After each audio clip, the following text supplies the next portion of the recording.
أنا الطفلة علا قلدكم الله بي، أنا بوقاهكم. علا عبد أحمد فتاة في ربيعها 11 تنكرت لها الحياة بما فيها حتى أباها الذي يفترض أن يكون لها الحنان والسند والحامي كان هو من أذاقها ألوانا من العذاب ومارس بحقها كل أنواع التعذيب الجسدي والنفسي مع زوجته التي لم تعرف الرحمة إلى قلبها سبيلا.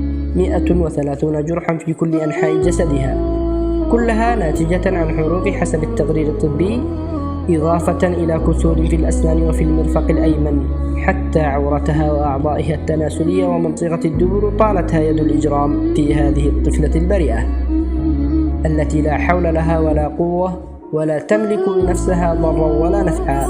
هذا ما هو عملت بك عمتك؟